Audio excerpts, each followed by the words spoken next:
ये कहानी ऐसे दो दोस्तों की है जो एक साथ ये कसम खाते हैं कि दोनों आपस में कभी प्यार नहीं करेंगे, लेकिन वो सब कुछ करेंगे जो एक कपल बेडरूम में करते हैं। क्या वो अपने इस कसम को पूरा कर पाएंगे, यही हम इस मूवी में देखेंगे। मूवी की स्टार्टिंग में हम डीलन को देखते हैं। वो अपने ऑफिस में काम कर रहा था, तभी उसकी गर्लफ्रेंड उसे कॉल करती है और उसे मिलने के लिए बुलाती है। दूसरी ओर हम जेमी को देखते हैं। वो अपने बॉयफ्रेंड का वेट कर रही थी। जेमी न्यूयॉर्क में रहती है, वहीं डीलन लॉस एंजलिस में रहता है। फिर जब दोनों अपने अपने पार्टनर से मिलते हैं, मिलने के बाद डीलन की गर्लफ्रेंड उससे ब्रेकअप कर लेती है। दूसरी ओर जेमी का बॉयफ्रेंड भी उससे अलग हो जाता है। ब्रेकअप के बाद दोनों ये डिसाइड करते हैं अब वो प्यार के चक्कर में नहीं पड़ेंगे, अब वो हमेशा सिंगल रहेंगे और अपने लाइफ को एंजॉय करेंगे। जेमी एक कंपनी में एचआर का काम करती है, इसलिए वो डीलन को अपने कंपनी में इंटरव्यू देने के लिए न्यूयॉर्क बुलाती है। दरअसल डीलन अपने काम में बहुत ही एक्सपर्ट था, इसलिए जेमी ये चाहती थी डीलन उसके कंपनी को ज्वाइन कर ले।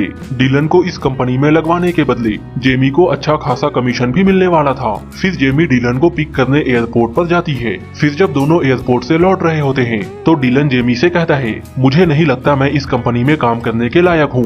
ये सुनकर जेमी उससे कहती है, तुम अपने काम में बहुत एक्सपर्ट हो और मुझे पूरी उम्मीद है तुम इस इंटरव्यू को अच्छे से पास कर जाओगी। जेमी के इतने समझाने के बाद डीलन उस कंपनी में इंटरव्यू देने के लिए तैयार हो जाता है और वो इंटरव्यू में पास हो जाता है। फिर डीलन की उसी कंपनी में जॉब भी लग जाती है, लेकिन जॉब लगने के बाद भी डीलन खुश नहीं होता है। वो जेमी से कहता है इस जॉब की वजह से वो अपने लाइफ को नहीं बदल सकता है।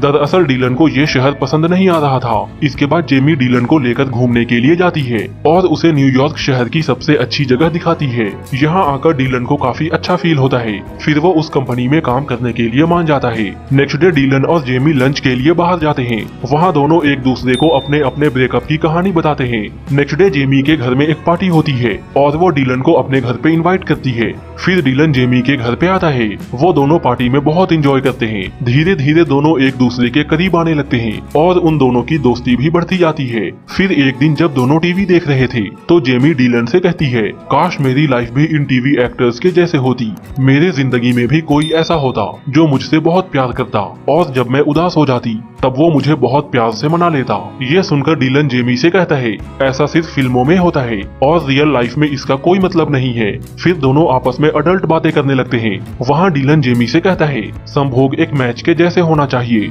बस खेलो, एंजॉय करो और फिर निकल जाओ। तभी डीलन के दिमाग में एक आइडिया आता है और वो जेमी को अपने साथ एक मैच खेलने के लिए कहता है। इस पर जेमी डीलन से कहती है वो उसे उस नजर से नहीं देखती है। ये सुनकर डीलन जेमी को बोलता है, तभी तो मैं मैच खेलने के लिए कह रहा हूँ, हम पूरी मौज मस्ती भी कर लेंगे और हमारे बीच कोई इमोशनल ड्रामा भी नहीं होगा।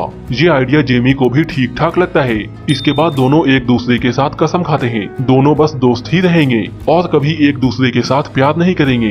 फिर जब दोनों के बीच सारी बातें क्लियर हो जाती हैं, तो डीलन जेमी के पिच पर मैच खेलने के लिए उतर जाता है। इसके बाद से ही दोनों लगातार संभोग करने लगते हैं। वो दोनों इतना ज्यादा मैच खेलते हैं कि दोनों के बीच में चीजें ऑकवर्ड होने लगती है। फिर दोनों कुछ दिनों तक आपस में बात भी नहीं करते हैं। कुछ दिनों के बाद दोनों एक पार्क में मिलते हैं। वहाँ जेमी डीलन से कहती है उसे लगा था कि मैच खेलने से उन दोनों की दोस्ती में कोई फर्क नहीं पड़ेगा, लेकिन उसे लगता है कि अब फर्क पड़ रहा है। फिर जेमी आगे कहती है, अब से हम ये सब कुछ भी नहीं करेंगे। लेकिन अगले दिन ही दोनों अपने आप को रोक नहीं पाते हैं और जेमी अपने पिच पर डीलन को मैच खेलने के लिए कहती है। ऐसे ही कई दिन बीत जाते हैं। इन दिनों वो दोनों बहुत मैच खेलते हैं। एक दिन मैच खेलने के बाद जेमी डीलन से कहती है, मुझे लगता है अब मुझे एक बॉयफ्रेंड बना लेना चाहिए और इसलिए अब से हमें ये मैच खेलना बंद करना होगा। इसके बाद दोनों एक पार्क में जाते हैं। वहाँ जेमी को एक लड़का पसंद आ जाता है। फिर जेमी उससे बात करने के लिए उसके पास जाती है। कुछ देर बातें करने के बाद जेमी उससे उसका फोन नंबर ले लेती है। फिर दोनों डेट पे जाते हैं।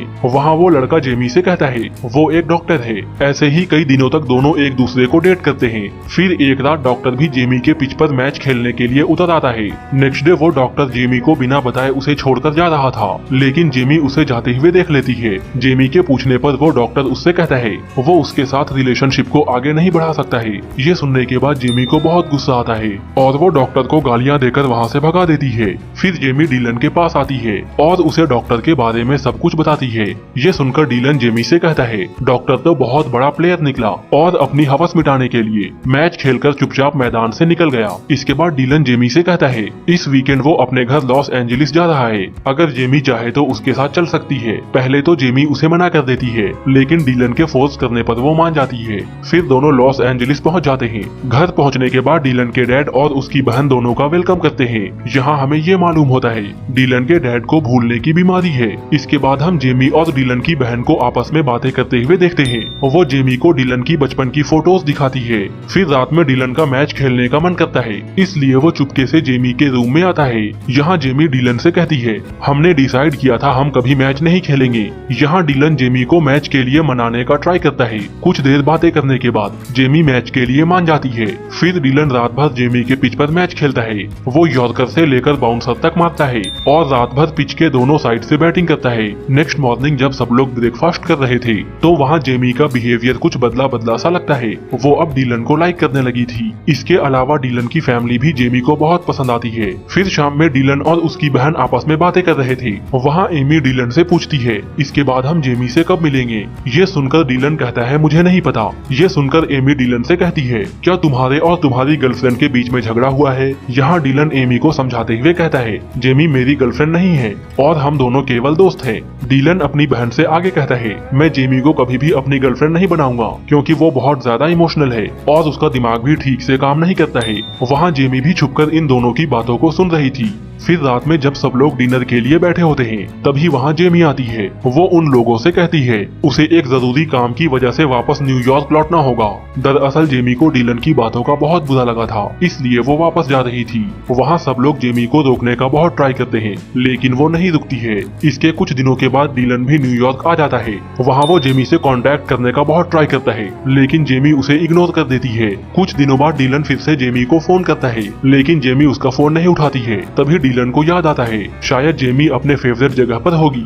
इसके बाद वो जेमी के फेवरेट प्लेस पे जाता है। वहाँ जेमी अकेली बैठी होती है। फिर डीलन जेमी से सॉरी कहता है। वहाँ जेमी डीलन से कहती है, तुम एक अच्छे दोस्त नहीं हो क्योंकि दोस्त एक दूसरे की बुराई नहीं करते हैं। फिर यहाँ दोनों में बहस हो जाती है, जिसके बाद दोनों अपने अपने रास्ते निकल जाते हैं। कुछ दिनों के बाद हम देखते हैं जेमी अपने मॉम के साथ होती है। जेमी की मॉम उसे समझाते हुए कहती है, मेरी जिंदगी में बहुत सारे लड़के आए, लेकिन तुम्हारे डैड उन सब में सबसे अच्छे थे। लेकिन ये बात समझने में मैंने बहुत देर कर दी। लेकिन तुम ये गलती मत करना, वरना तुम भी मेरे जैसे अकेली रह जाओगी। दूसरी ओर डीलन के डैड भी उससे मिलने आते हैं। डीलन उन्हें पिक करने के लिए एयरपोर्ट में जाता है। फिर खाना खाते टाइम डीलन के डैड उससे कहते हैं, जब मैं नेवी में था तो मेरी लाइफ में भी एक लड़की आई थी और वो मुझसे बहुत प्यार करती थी, लेकिन मैं उसके फीलिंग को कभी नहीं समझ पाया। और जब मुझे इस बात का एहसास हुआ तब तक बहुत देर हो चुकी थी। काश मैं तुम्हारे एज में अपने प्यार को समझ पाता। ये सुनने के बाद डीलन को भी जेमी की याद आने लगती है। जेमी डीलन से बहुत प्यार करती थी,